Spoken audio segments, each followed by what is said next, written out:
Hello guys, first of all I welcome you all in this session of NBS PGT Physics. Here in this video we are going to discuss optical instruments.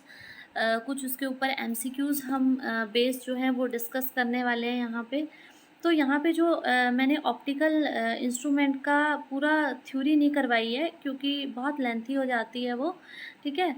और अब जब हम PGT physics की preparation कर रहे हैं तो ये मान के चल रही हूँ कि वो सब नॉलेज आपको होगी, लेकिन बेसिक्स जो हमें यहाँ पे चाहिए, फॉर्मूलेस चाहिए और उन फॉर्मूलाज़ को कैसे अप्लाई करना है क्वेश्चंस में वो हमें आना चाहिए। तो वही हम इस वीडियो में सीखने वाले हैं।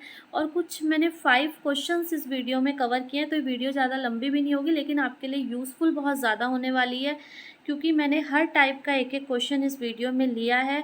अगर आप ये 5 क्वेश्चंस कर जाते हो तो आपको ऑप्टिकल इंस्ट्रूमेंट्स के कोई भी क्वेश्चन करने में कभी कोई प्रॉब्लम फेस नहीं होने वाली। इतनी इस बात की मैं गारंटी देती हूँ क्योंकि लगभग हर एक टाइप का क्वेश्चन मैंने यहाँ पे कवर किया है और आपके लिए बहुत बेनिफिशियल होने वाला है if you are going to give a PGT physics exam. So बहुत चीज़ें यहाँ पे क्लियर होने वाली है, तो वीडियो को एंड तक देखिएगा, एंड तक मेरे साथ बने रहिएगा इस वीडियो में। और if you are new to this channel then please don't forget to like, share and subscribe the video and subscribe the channel and press the bell icon also so that जो videos आगे हम upload करेंगे NVS के regarding वो आप तक पहुंच जाए उसकी नोटिफिकेशन। और इससे पहले भी मैंने ऑप्टिक्स की वीडियो अपलोड की हैं, तो मैं मतलब टॉपिक वाइज वीडियो लेके चल रही हूँ। ये जो मेरा टॉपिक है ऑप्टिकल इंस्ट्रूमेंट है, इस पर जो क्वेश्चंस मैं ले रही हूँ ऑप्टिकल इंस्ट्रूमेंट्स पे बेस ही ले रही हूँ। तो बाकी टाइप्स के भी हम धीरे धीरे क्वेश्चन करेंगे। आप प्लेलिस्ट में जाके चेक कर सकते हैं। मैंने प्लेलिस्ट में एनवीएस की प्लेलिस्ट बनाई हुई है, वहाँ पे आपको लेक्चर्स मिल जाएंगे इससे रिलेटेड। सो आप वहाँ से कर सकते हैं। सो ज़्यादा टाइम वेस्ट ना करते हुए लेट्स स्टार्ट द वीडियो। देखो यहाँ पे जो हम सबसे पहले डिस्कस करने वाले हैं सिंपल माइक्रोस्कोप। माइक्रोस्कोप आप लोगों ने देखा होगा, सिंपल माइक्रोस्कोप।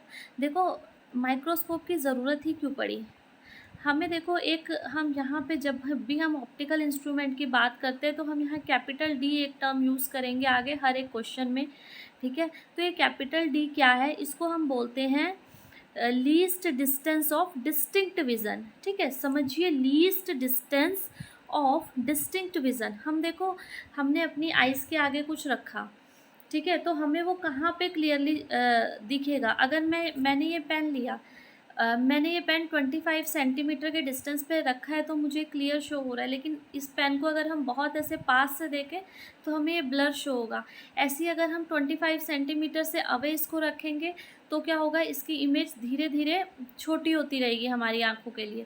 तो एक फिक्स्ड पॉइंट 25 सेंटीमीटर जो है वो फिक्स्ड पॉइंट हमने लिया है जिसको हम बोलते हैं least distance of distinct vision, जिसको हम यहाँ कैपिटल डी लेके चल रहे हैं। और ये कैपिटल डी की वैल्यू हमारे आइज़ के लिए क्या होती है, 25 सेंटीमीटर होती है, ठीक है। तो 25 सेंटीमीटर तक अगर हमें कोई चीज़ क्लियरली दिख रही है तो वो least distance of distinct vision पे वो हमने रखी हुई है। पर अगर बहुत छोटा ऑब्जेक्ट है, अगर हम कहें कि size of object is very small, कि वो हमें नेक्ड आई से दिख ही नहीं रहा है, 25 सेंटीमीटर पे रखने पे भी नहीं दिख रहा है, तो हम क्या करते हैं उसके लिए एक मैग्नीफाइंग ग्लास यूज़ करते हैं। लैब में आपने देखा होगा, अगर बहुत बारीक बारीक चीज़ें रीडिंग लेते हैं हम इंस्ट्रूमेंट से, ठीक है। इंस्ट्रूमेंट से रीडिंग लेते हुए कई बार हम ऐसे आगे से मैग्नीफाइंग ग्लास को लगाते हैं।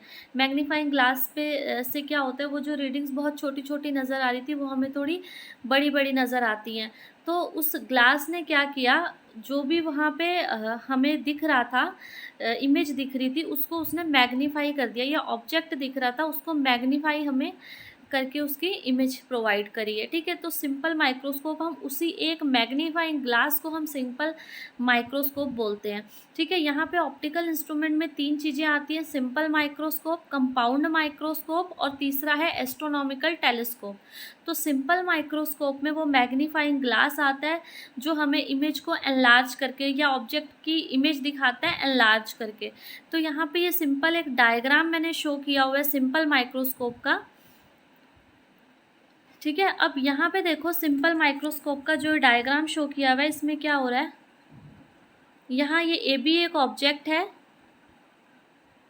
ठीक है। एक रे यहाँ से ऐसे सीधे जा रही है और फोकस से होके जा रही है, ठीक है, और दूसरी रे ऐसे सेंटर ऑफ कर्वेचर से पास हो रही है। इन दो रेस को जब हम पीछे मीट करवा रहे हैं तो ये कहाँ पे मीट कर रही है, ए डैश बी डैश पे मीट कर रही है। तो हमारे पास ऑब्जेक्ट कहाँ पे है, यू डिस्टेंस पे है ए बी, ठीक है, और इमेज क्या बनी है, ए डैश बी डैश, वो कहाँ पे बनी है, हमारी डी पोजीशन पे बनी है, least distance of distinct vision पे। तो यहाँ पे देखो दो एंगल्स की भी बात की है हमने, अल्फ़ा और बीटा की, ठीक है। यही अल्फ़ा और बीटा की बात पूरे लेक्चर में होने वाली है जहाँ पे भी हम यूज़ करेंगे इन्हें। तो यहाँ पे देखो अल्फ़ा और बीटा क्या है, देखो यहाँ पे ये ए बी ऑब्जेक्ट था, ए की सीज में ही मैंने एक A1 ले लिया, तो ये जो A1 जो एंगल सबटेंड कर रहा है सी के साथ सेंटर पे, यहाँ पे ये एंगल क्या है, अल्फ़ा। अब A1 B डैश या AB इक्वल है, ठीक है, यानी कि जो ऑब्जेक्ट जो एंगल सबटेंड कर रहा है आई पे वो क्या है, अल्फ़ा है, और ये A डैश B डैश जो इमेज एंगल सबटेंड कर रही है वो एंगल क्या है, बीटा है। तो बीटा क्या है, एंगल सबटेंडेड बाय इमेज, और अल्फ़ा क्या है, एंगल सबटेंडेड बाय ऑब्जेक्ट। तो m जो अब ये माइक्रोस्कोप का काम क्या है, मैग्नीफाई करके दिखाएगा तो कितना मैग्नीफाई ये कर रहा है। तो मैग्नीफाइंग पावर सिंपल माइक्रोस्कोप की क्या होती है, बीटा बाय अल्फ़ा। बीटा क्या है, अभी मैंने बताया बीटा क्या है, जो इमेज एंगल बना रही है आई पे, और अल्फ़ा क्या है, जो ऑब्जेक्ट एंगल बना रहा है आई पे। तो बीटा बाय अल्फ़ा ये लर्न रखना फॉर्मूला, और एक इसका फॉर्मूला होता है 1+d बाय एफ, ठीक है। डी क्या है यहाँ पे, least distance of distinct vision, जो 25 सेंटीमीटर लेंगे हम, और एफ क्या है, फोकल लेंथ, जो भी हमें लेंस दिया हुआ है उसकी फोकल लेंथ, ठीक है। तो ये था कुछ सिंपल माइक्रोस्कोप के बारे में, आगे मैं फॉर्मूले रिलेट करके भी दिखाऊंगी ताकि आपको जल्दी लर्न हो जाए। उसके बाद देखो सिंपल माइक्रोस्कोप के बाद हम बात करते हैं कंपाउंड माइक्रोस्कोप की। अब देखो कंपाउंड माइक्रोस्कोप किसके लिए यूज़ होता है, सिंपल माइक्रोस्कोप में एक सिंपल मैग्नीफाइंग ग्लास था, लेकिन कंपाउंड माइक्रोस्कोप में क्या है, दो लेंस यूज़ हो रहे हैं यहाँ पे, ठीक है। एक ऑब्जेक्टिव लेंस है और एक आई पीस है। अब ये जो सिंपल माइक्रोस्कोप है, यानी सॉरी कंपाउंड माइक्रोस्कोप है, ये आपने बायो लैब में देखा होगा, ठीक है। जब हम ये एल्गी हो गया और ये अमीबा हो गया, इन सबको उसमें देखते हैं इंस्ट्रूमेंट में, तो वहाँ पे हम ये वाला देखते हैं। तो वहाँ पे आपने एक चीज़ नोटिस की होगी कि ये जो होता है ऑप्टिकल इंस्ट्रूमेंट जिसको हम कंपाउंड माइक्रोस्कोप बोल रहे हैं, इसका आई पीस बड़ा होता है और ऑब्जेक्टिव जो होता है वो छोटा होता है। ऑब्जेक्टिव क्या होता है, जो ऑब्जेक्ट के पास होता है, जैसे मैंने वो कंपाउंड माइक्रोस्कोप रखा, नीचे कुछ ऑब्जेक्ट रखा, तो ये ऑब्जेक्ट के पास जो लेंस है इसको क्या बोलते हैं, ऑब्जेक्टिव लेंस, और जो ऊपर हमारी जिससे हम ऐसे देख रहे हैं आँख के पास जो लेंस है उसको हम बोलते हैं आई पीस, ठीक है। तो यहाँ पे क्या होता है, कंपाउंड माइक्रोस्कोप के केस में आई पीस जो होता है, जो ऊपर जिससे हम देख रहे हैं वो बड़े साइज़ का होता है, और जो ऑब्जेक्टिव लेंस है वो छोटे साइज़ का होता है। तो वही यहाँ पे बनाया, देखो जो आँख के पास बनाया हुआ है यहाँ पे लेंस वो बड़ा है, और आगे जो बनाया हुआ है वो कैसा है, छोटा है यहाँ पे लेंस। अब यहाँ पे भी देखो क्या हो रहा है, ए बी ऑब्जेक्ट है, ए बी ऑब्जेक्ट है, इससे सीधी रे जा रही है, फर्स्ट लेंस से ये पास होके जा रही है, और एक रे तो ऐसे सीधा जा रही है, ये देखो एक रे ऐसे गई और ऐसे मुड़ गई, कन्वर्ज करेगा, कन्वर्जिंग लेंस है, एक यहाँ C1 से होके गई, ये दोनों कहाँ पे मीट कर रही है, ए डैश बी डैश पे। तो ए डैश बी डैश क्या है, इमेज है, किसकी इमेज है, ए बी ऑब्जेक्ट की।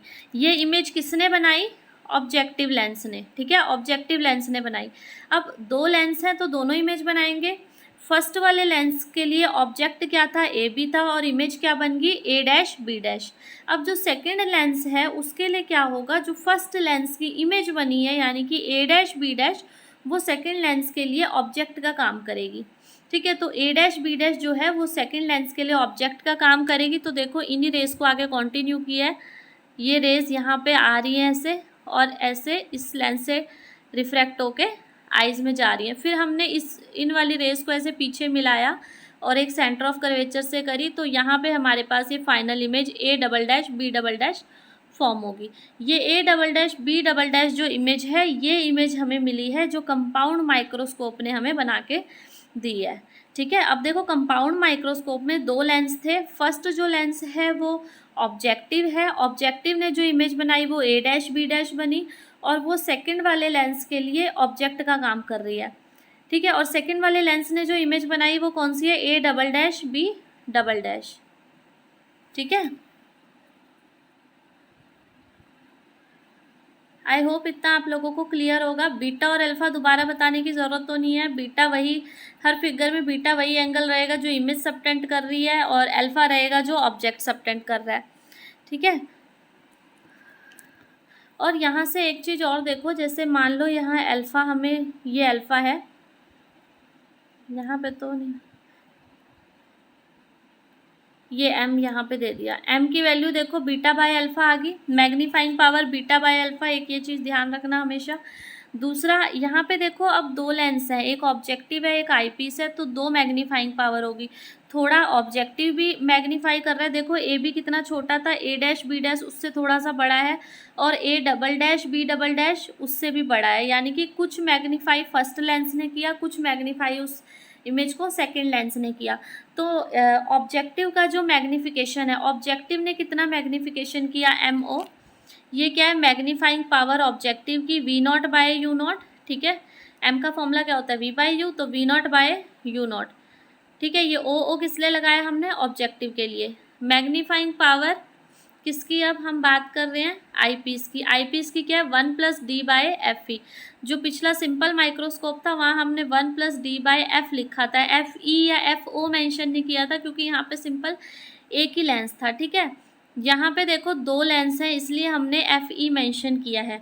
ऑब्जेक्टिव की हमने मैग्नीफाइंग पावर ये ले ली है, आईपीस की मैग्नीफाइंग पावर ये है, और जो पूरे की मैग्नीफाइंग पावर आएगी कंपाउंड माइक्रोस्कोप की, वो क्या आती है, इन दोनों को मल्टीप्लाई करके। ये फॉर्मूला भी लर्न रखना है, बहुत इंपॉर्टेंट है कि मैग्नीफाइंग पावर कंपाउंड माइक्रोस्कोप की क्या होती है, magnifying power of objective multiply magnifying power of eyepiece. तो ऑब्जेक्टिव की क्या थी, V0 बाय U0, वो लिख दी, और आईपीस की क्या है, 1 + D बाय FE, ये लिख दी।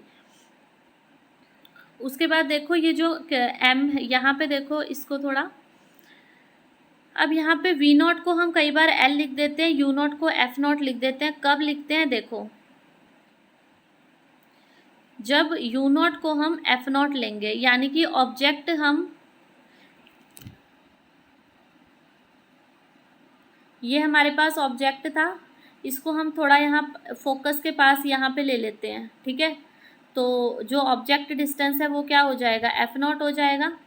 तो जब ऑब्जेक्ट को हम यहाँ थोड़ा पास लेके जा रहे हैं तो इमेज थोड़ा दूर बनेगी, इमेज थोड़ा दूर बनेगी। ये इमेज वैसे ही इस आईपीस के बहुत नियर बन रही थी, तो अब और नियर आ जाएगी इधर कहीं। ठीक है। तो इसको हम क्या ले लेंगे, कंप्लीटली यहाँ तक आ जाएगी, तो इसको हम क्या ले लेंगे, इस ट्यूब की लेंथ। लेंथ ऑफ ट्यूब क्या होती है, यहाँ से यहाँ तक का डिस्टेंस। ठीक है। तो इमेज यहाँ बन जाएगी, इसलिए मैंने इसी फॉर्मूले में क्या किया, L ले लिया डिवाइड बाय F0। अगर हमने ये U की जगह F0 लिया है, ऑब्जेक्ट को फोकस पे रखा है, तो image near to the eyepiece बनेगी। तो V0 की जगह हम L ले लेंगे, जो L है वो क्या है, लेंथ ऑफ द ट्यूब। ठीक है। ये चीज़ यहाँ पे आप लोगों को क्लियर होनी चाहिए। तो फॉर्मूले भी देखो, अभी तक सिंपल माइक्रोस्कोप का हमने किया था।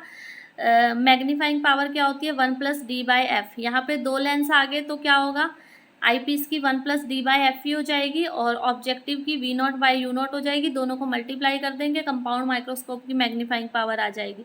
इसके बाद हम बात करते हैं एस्ट्रोनॉमिकल टेलीस्कोप की। फिगर आपको समझ आ गई होगी, इसी टाइप की एस्ट्रोनॉमिकल टेलीस्कोप की मैं नहीं बता रही हूँ क्योंकि उसका इतना यूज़ नहीं है, लेकिन फॉर्मूला देखो आप कैसे करोगे।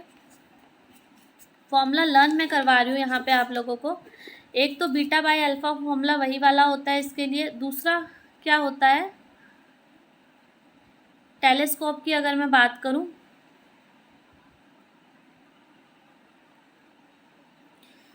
तो टेलीस्कोप के लिए, एक मिनट, हाँ, तो टेलीस्कोप के लिए जो हमारे पास मैग्नीफाइंग का फॉर्मूला होता है वो होता है -F0 by FE 1 + FE by में D।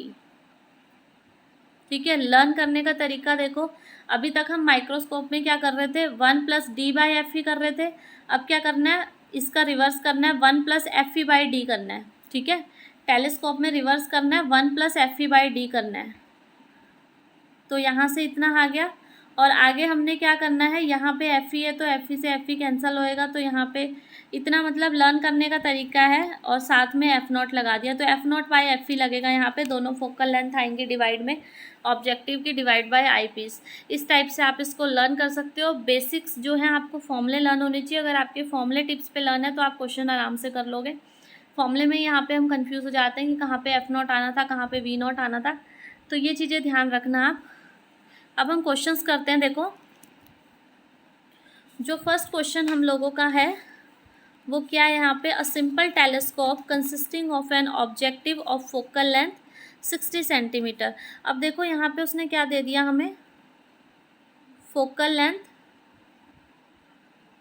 60 सेंटीमीटर, किसकी, ऑब्जेक्टिव की, यानी कि ये क्या दिया हुआ है, F0 कितना दिया हुआ है, 60 centimetre. And a single eye lens of focal length, I piece की फोकल लेंथ क्या दे दी है उसने हमें, 5 centimetre, is focused on a distant object in such a way that parallel rays emerges from the eye lens if the object subtend an angle of 2 degree at the objective. अब देखो, जो object angle subtend कर रहा है, मैंने बताया था object जो एंगल सबटेंड करता है उसको क्या लिखते हैं, अल्फा। ये 2 डिग्री गिवन है। तो the angular width of image, angular width of image हमसे पूछा है। ठीक है, तो एंगुलर विड्थ ऑफ इमेज यानी कि इमेज जो एंगल सबटेंड करेगा वो हमें बताना है क्या होगा। तो सिंपल देखो, सिंपल टेलीस्कोप के लिए मैग्नीफाइंग फॉर्मूला क्या होता है, ये देखो क्या था, F0/Fe था। ठीक है, 1+Fe/d था, लेकिन हम यहाँ पे क्या लेके चल रहे हैं, डिस्टेंट ऑब्जेक्ट लेके चल रहे हैं। ठीक है, तो यहाँ पे हम क्या लेते हैं, एक मिनट, मैग्नीफाइंग का एक फॉर्मूला तो होता है β/α जो मैंने आपको अब भी कराया, और यहाँ टेलीस्कोप के केस में क्या होएगा, Fe में F0। ठीक है, ध्यान से देखना इसको कैसे करेंगे। तो यहाँ पे हमें देखो बीटा निकालना है, अल्फ़ा पता है, Fe पता है, FO पता है, तो हम इसको कैसे करेंगे, alpha will be equal to beta F0/Fe। Beta की वैल्यू हमें 2 गिवन है, F0 60 गिवन है, और Fe हमें 5 गिवन है, तो ये 12 और ये क्या आ जाएगा, 24 डिग्री। तो हमारे पास ये क्या निकल के आ जाएगा, 24 डिग्री। ठीक है, इस टाइप से हम इसे करेंगे। ठीक है, तो F0/Fe यहाँ पे देखो उसने ऐसा कुछ नहीं बताया कि इमेज कहाँ पे बनी है, तो हम नॉर्मल इन्फिनिटी पे लेके चल रहे हैं, इसलिए मैंने वो 1+d/Fe वाला नहीं लगाया, सिंपल Fe/F0 लगाया। ठीक है, तो यहाँ पे हमें ये सब गिवन था तो हमने अल्फ़ा निकाल लिया। इस टाइप से हम इस क्वेश्चन को सॉल्व कर सकते हैं। नेक्स्ट देखो, टेलीस्कोप हैज़ एन, टेलीस्कोप का ये नेक्स्ट क्वेश्चन भी, has an objective lens of 10 centimetre in diameter. ठीक है, इसका जो डायामीटर है वो कितना दिया हुआ है, 10 सेंटीमीटर। 10 सेंटीमीटर को अगर हम मीटर में करेंगे तो क्या आएगा हमारे पास, 0.1 मीटर। इतना हमें डायामीटर दिया हुआ है ऑब्जेक्टिव का। And is situated at a distance of 1 kilometre, और कितने डिस्टेंस पे है वो, 1 किलोमीटर के, यानी कि 1000 मीटर के। The minimum distance between these two object which can be resolve by telescope when the mean wavelength of light इतने angstrom is of the order of. अब देखो रिजोल्यूशन की बात यहाँ पे की है। रिजोल्यूशन के लिए देखो, रिजॉल्विंग जो लिमिट होती है उसका हमारे पास एक फॉर्मूला होता है x/d। ठीक है, और ये किसके इक्वल होता है, लैम्डा बाय, एक मिनट, लैम्डा बाय डी के इक्वल होता है। तो यहाँ से हम इसको x को लिख सकते हैं lambda capital D by small d। ठीक है, अब हमें देखो क्या गिवन है, स्मॉल d भी गिवन है। स्मॉल d क्या है, डायमीटर ऑफ ऑब्जेक्टिव, ये कोई ऑब्जेक्टिव है, ठीक है, ये डिस्टेंस हमें कैपिटल डी दिया हुआ है और ये डायमीटर स्मॉल डी दिया हुआ है, ठीक है। अब ये देखो क्या बताना है हमें, when the mean wavelength of light lambda की वैल्यू दी हुई है,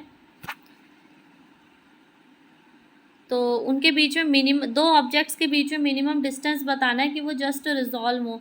तो रिजोल्यूशन के लिए हमारे पास ये फॉर्मूला होता है x by d is equal to lambda by d, x आ गया हमारे पास लैम्डा डी बाई डी। अब लैम्डा की वैल्यू हमें 5000 एंगस्ट्रॉम क्वेश्चन में गिवन है, मैं यहाँ पे सिंपली सब्स्टिट्यूट कर रही हूँ, एक्स की लैम्डा की वैल्यू 5000 एंगस्ट्रॉम गिवन है और कैपिटल डी की वैल्यू मुझे 1000 मीटर गिवन है और स्मॉल डी यानी कि डायमीटर उसकी वैल्यू मुझे 0.1 मीटर गिवन है, ठीक है। तो इसको हम सॉल्व करेंगे तो हमारे पास क्या निकल के आ जाएगा, 5 × 10⁻³ यानी कि 5 मिलीमीटर हम इसे कह सकते हैं। तो 5 मिलीमीटर यहाँ पे हमारे पास सॉल्व करके आ रहा है, तो इसका आंसर क्या होगा, 5 मिलीमीटर, ठीक है। एक टेलीस्कोप है, उसके ऑब्जेक्टिव लेंस दिया हुआ है 10 सेंटीमीटर। टेलीस्कोप हम दूर के ऑब्जेक्ट्स को देखने के लिए यूज़ करते हैं। अब कोई दो ऑब्जेक्ट को हम देख रहे हैं तो उनके बीच में मिनिमम डिस्टेंस क्या है वो इसने क्वेश्चन में पूछ लिया है, ठीक है। और वो जो ऑब्जेक्टिव लेंस है ऑफ 10 सेंटीमीटर डायमीटर, वो कहाँ पे सिचुएटेड है, at a distance of 1 kilometre from two objects. वो जो दो ऑब्जेक्ट हैं उनसे 1 किलोमीटर के डिस्टेंस पे सिचुएटेड है। तो minimum distance between these two object, इनके बीच में जो मिनिमम डिस्टेंस है वो हमें बताना है। तो एक्स हमें बताना है, रिजोल्यूशन का फॉर्मूला होता है, ठीक है। तो टेलीस्कोप के केस में एक 1.22 लैम्डा बाय कैपिटल डी भी होता है, वो भी कई बार हम क्वेश्चंस में यूज़ करते हैं। जिस टाइप का क्वेश्चन है उसी अकॉर्डिंग हम फॉर्मूलेस भी यूज़ करते हैं। यहाँ जो जो गिवन था पहले वो मैंने लिख लिया, उसके अकॉर्डिंग मैंने एक्स की वैल्यू यहाँ पे निकाल ली। तो ये भी एक फॉर्मूला होता है, आप लोग इसे ध्यान रखेंगे, लर्न रखेंगे फॉर्मूले को, ठीक है। तो x directly proportional to x by capital D, capital D वो डिस्टेंस है जो ऑब्जेक्ट्स का ऑब्जेक्टिव के भी से है, और स्मॉल डी यहाँ पे कौन सा है, डायमीटर जो उस ऑब्जेक्टिव लेंस का है, ठीक है। ये चीज़ ध्यान रखनी है। बाकी मैंने सिंपल इसमें वैल्यू सब्स्टिट्यूट करके इसको सॉल्व किया यहाँ पे। नेक्स्ट देखो, if the angle subtended by 2 point object which can be just distinguish as 2, then magnification of objective is large, magnification of objective is small, resolving power is small, resolving power is large। अब देखो जो resolution है theta, ठीक है, उसने क्या कहा है, जो एंगल सबटेंड हो रहा है थीटा, जो एंगल सबटेंड हो रहा है which can be just distinguish as 2, मतलब बिल्कुल दो दिख रहे हैं वो, ठीक है, सिर्फ दिख रहे हैं, मतलब बिल्कुल अलग अलग नहीं हुए हैं, जहाँ पे वो बिल्कुल अलग अलग दिखना शुरू हुए हैं उस पॉइंट पे कहा है एंगल सबटेंड हो रहा है, ठीक है। तो इस जो हम इंस्ट्रूमेंट यूज़ कर रहे हैं उसकी रिजॉल्विंग पावर स्मॉल होगी, लार्ज होगी, क्या होगा, तो देखो साफ पता चल रहा है इसमें रिजॉल्विंग पावर स्मॉल होगी। अगर रिजॉल्विंग पावर लार्ज होती तो वो ज़्यादा डिस्टिंक्ट उसको दिखाता, दो ऑब्जेक्ट्स को ज़्यादा अलग अलग करके, बिल्कुल अलग अलग करके दो ऑब्जेक्ट्स को दिखाता, लेकिन बिल्कुल ऑब्जेक्ट्स को अलग अलग करके ऐसी बात नहीं की है यहाँ पे बात की है जस्ट डिस्टिंग्विश्ड, ठीक है। तो जस्ट डिस्टिंग्विश कर रहा है तो उसकी मीन्स रिजॉल्विंग पावर क्या है, स्मॉल है। नेक्स्ट देखो, magnifying power of objective of compound microscope is 5। अब कंपाउंड माइक्रोस्कोप की बात आ रही है। सबसे पहले ये देख लिया करो क्वेश्चन में कि बात किसकी हो रही है, उसी के अकॉर्डिंग फॉर्मूलेस लगते हैं। तो कंपाउंड माइक्रोस्कोप में मैग्नीफाइंग पावर जो है ऑब्जेक्टिव की वो क्या आ रही है, 5। तो मैग्नीफाइंग पावर ऑब्जेक्टिव की क्या दी हुई है, 5। Magnifying power of microscope, microscope की मैग्नीफाइंग पावर 30 दी हुई है, और आई पीस की मैग्नीफाइंग पावर हमें कैलकुलेट करनी है। कर सकते हो बहुत ईजीली। क्या बताया था, m क्या होता है, m0 इंटू ME। हमें ME निकालना है तो m/m0 हो जाएगा। m क्या है 30/m0 क्या है 5, 30/5, 5 6 30, तो B option will be the right option here. I hope the question is clear to you. Next देखो, A simple 2-lens telescope has an objective of focal length 50 centimetre. ध्यान से देखना इस क्वेश्चन को, क्वेश्चन घुमाया हुआ है। ऑब्जेक्टिव की फोकल लेंथ हमें दी हुई है 50 सेंटीमीटर। आई पीस की क्या दी हुई है 2.5 सेंटीमीटर। ठीक है, focal length objective eye piece की दोनों की दे दी। Telescope is pointed at an object at a very large distance with subtend an angle of 1 milli radian. Alpha angle जो दिया हुआ है वो 1 मिली रेडियन दिया हुआ है। ठीक है, और eye piece is adjusted so that final virtual image is formed at infinity. The size of real object form by objective. तो रियल ऑब्जेक्ट जो फॉर्म हो रहा है उसका साइज निकालना है। अब देखो इसमें हम क्या करेंगे, मैग्नीफाइंग पावर निकालेंगे, फिर साइज निकालेंगे, तो ऐसा हमें कुछ नहीं करना है। यहाँ पे देखो जो अल्फ़ा होता है हमारे पास, ठीक है, अल्फ़ा की वैल्यू क्या होती है h/f0। एस्ट्रोनॉमिकल टेलीस्कोप का डायग्राम देखोगे तो इस टाइप का होता है। यहाँ पे ये इमेज बनती है, सॉरी ये ऑब्जेक्ट है, ठीक है, ये h एंगल सबटेंड कर रहा है, ये फोकस पे बनी है, तो ये फोकल लेंथ होती है ऑब्जेक्टिव की, और ये ऐसे एंगल अल्फ़ा आता है, तो tan अल्फ़ा निकालेंगे तो h/f0 आ जाएगा। और अल्फ़ा एंगल बहुत स्मॉल होता है इसलिए हमने tan की जगह सिंपल अल्फ़ा लिख दिया। अल्फ़ा हमें क्वेश्चन में 1 मिली रेडियन गिवन है, ऑब्जेक्टिव की फोकल लेंथ दी है, तो h निकल जाएगा अल्फ़ा इंटू f0 करके। ठीक है, तो अल्फ़ा यहाँ पे 1 मिली रेडियन दिया हुआ है, यानी कि 10⁻³ फोकल लेंथ 50 सेंटीमीटर दी हुई है, उसको यहाँ पे मीटर में चेंज करेंगे तो 10⁻² मीटर। तो ये अब हमारे पास क्या आ जाएगा, 50/100 कर लेंगे इसको, और इसको मिली ले लेंगे, मिलीमीटर आ जाएगा, तो ये क्या आएगा 0.5 मिलीमीटर, 0.5 मिलीमीटर ये हमारे पास आ जाएगा। इस टाइप से करेंगे इसे। देखो ऑप्शन में 0.5 मिलीमीटर, सी ऑप्शन यहाँ पे दिया है, तो ये ऑप्शन यहाँ पे करेक्ट होगा। आई होप जो भी क्वेश्चंस मैंने डिस्कस किए हैं वो आप लोगों को क्लियर हुए होंगे। सो अगर ये वीडियो पसंद आए तो please don't forget to like and share the video, and thank you for watching. And जितने से ज़्यादा शेयर हो सके वीडियो को शेयर ज़रूर करना। ठीक है, इम्पॉर्टेंट टॉपिक है एस्ट्रोनॉमिकल टेलीस्कोप, कंपाउंड माइक्रोस्कोप। एक इसमें लेंथ ऑफ ट्यूब की बात भी हम करते हैं, जो मैं शायद यहाँ पे नहीं बताई आप लोगों को भी।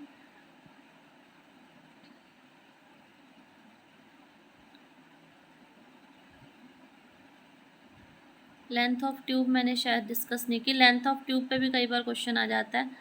लेंथ ऑफ ट्यूब देखो एस्ट्रोनॉमिकल टेलीस्कोप के केस में तो f0 + f ही होती है।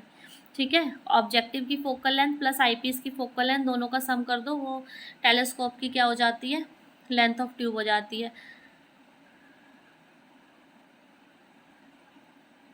ठीक है, और यहाँ पे खैर मैंने एल डिस्कस किया हुआ है। सो आई होप ये आप लोगों को वीडियो पसंद आई होगी। So don't forget to share the video, and next video में आपके साथ मिलेंगे। Till then thank you and have a nice day.